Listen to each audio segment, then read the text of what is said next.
This story is a metaphor for climbing the corporate ladder. And you may be thinking that the rollerblades are a little goofy. But just last year, people were selling other people's digital copies of monkeys to try and get ahead. So, rollerblades are really not that far-fetched. And who doesn't like a little speed in their life? So, rollerblades it is. But just remember that everyone struggles to get job interviews, so try not to get too discouraged. Good luck.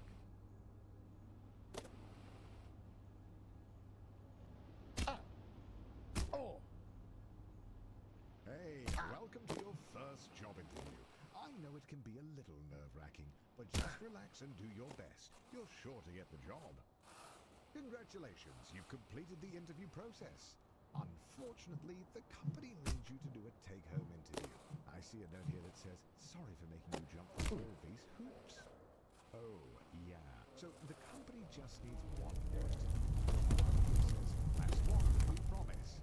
And to ignore the hoops on fire, that's just a technical bug in their hiring system. There it is, the offer letter. You grab the letter and read it out loud. We regret to inform you that the role has been filled. Going back to square one always stings, but you're not alone. This happens to everyone at some point in their lives. Luckily, your mom says that your Uncle Gerald has a friend who can hook you up with a job at their warehouse. I know it's your birthday, but the company saves money when the new hires do their training on Saturday nights. So, it's time to get to work. Congratulations on completing your training. Go home, get some rest. Tomorrow is your first real day at work.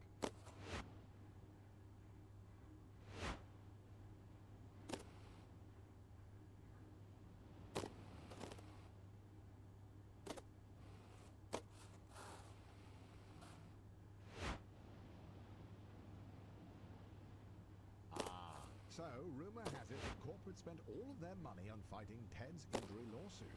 So they've thrown you a pizza party instead, which, according to your boss, is arguably better. But don't worry, a manager's position has opened up, and that comes with a pay raise.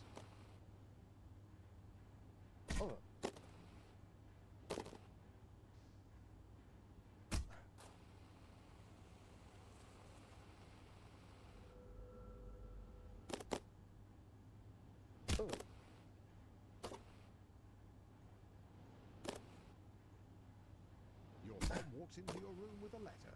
You got the job. Tomorrow is your first day as an unpaid intern. What an honor.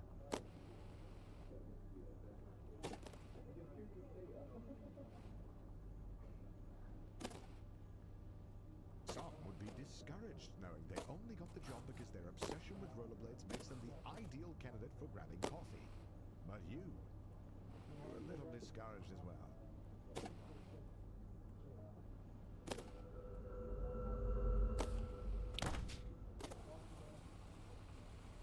Congratulations, you've finished training. Now the real work begins. Your boss Bill has his office on the first floor and seems like a really nice guy. Great taste in coffee too. Hopefully you can really impress him with your grind set.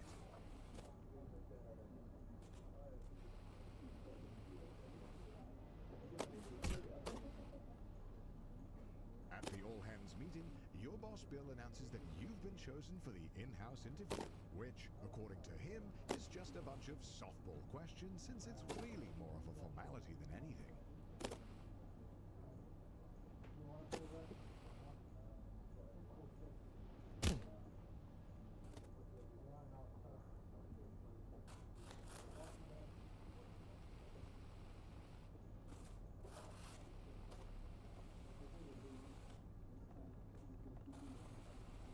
You did it. The job is yours. And as you watch the other interns get fired one by one, you can start to taste the prestige of being a junior financial analyst. You're ready to kick ass and make money. And you're all out of money. Unfortunately, being a junior financial analyst means you're just another cog in the corporate machine. No one is going to notice you if you don't make yourself stand out.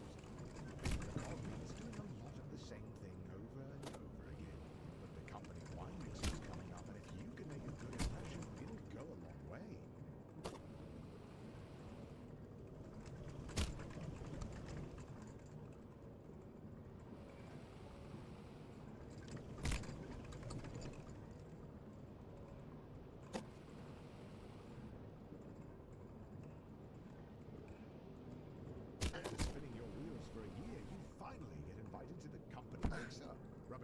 that with middle management has you inspired. You want to be one of them.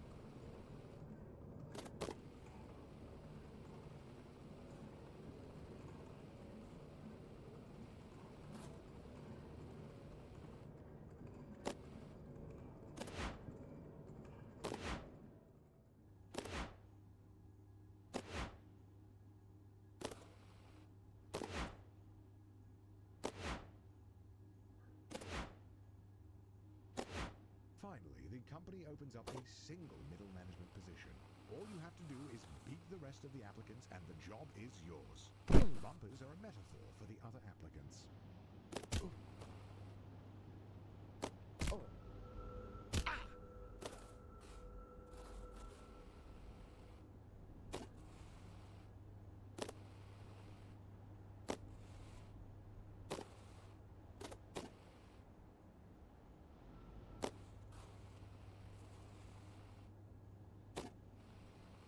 After months of grueling interviews, corporate office, endless schmoozing, you find a letter on your desk. One of the two positions is yours. They created another position for Ted. His uncle is a VP. The prestige of middle management. You're assigned a team of juniors, a huge pay raise, and your own office with a view. Not that office. Don't be ridiculous. Oh, and by the way, if your team's earnings drop to the bottom 30%, you'll be fired. Welcome to middle management. No one really knows what you do here, and in fact, no one really knows how to get promoted. Progressing at this stage of your career feels like a confusing maze with no clear path forward.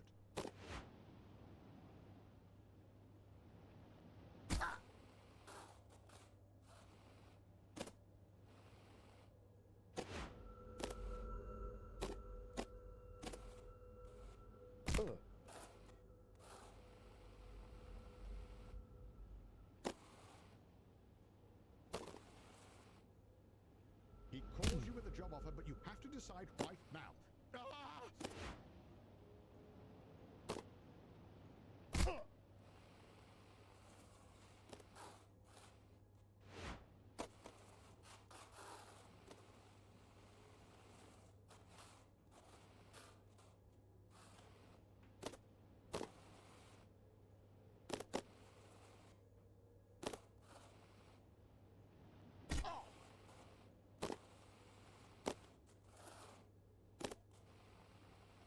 You hear about the Doinkler portfolio.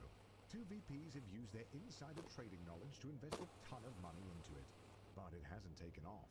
You could take it on, but 3 other managers have been fired trying to make it work.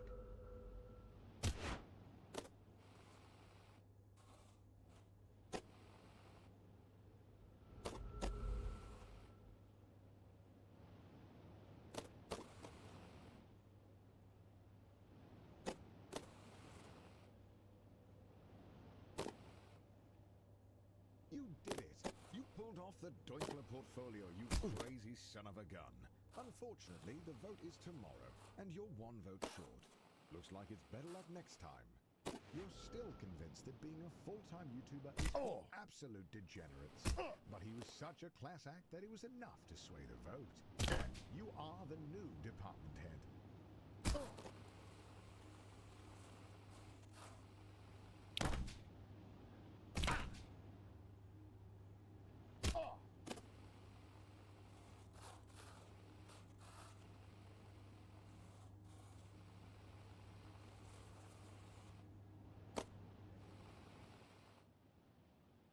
The FBI sweep the whole leadership team into prison. Just as you thought, they need a new VP. And as the first candidate to apply without a criminal record, you're instantly chosen. They don't even look at your resume.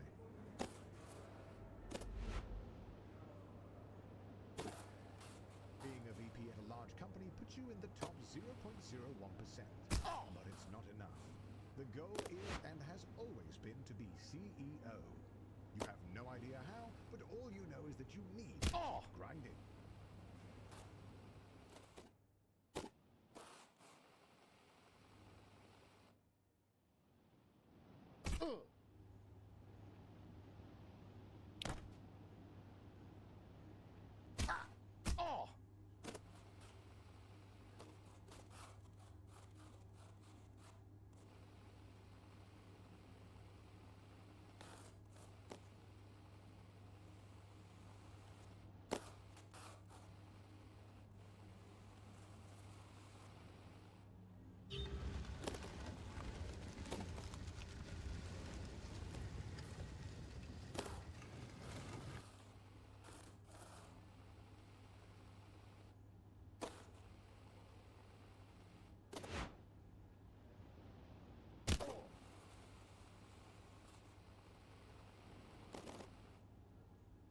You spend half of your salary on flying a board member to Wimbledon.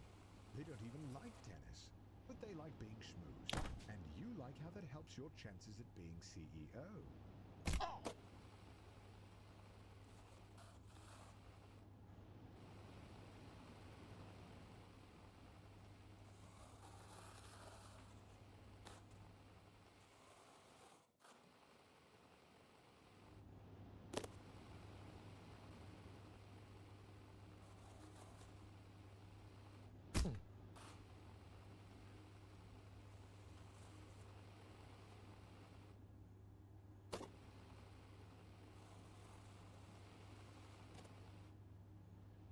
The CEO of your old company is considering retirement.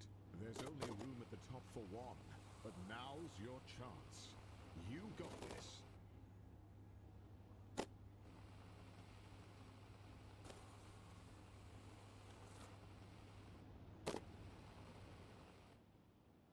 Just before the CEO of your old company retires, he gets arrested for embezzlement. But you've been schmoozing the board of directors for years, taking on hard portfolios, buying dinners at the country club, and turning a blind eye to embezzlement. You're ready to take the leap. All of your hard work has finally paid off. The board of directors have voted, and you are appointed. The journey is over. You have climbed the corporate ladder, a feat that very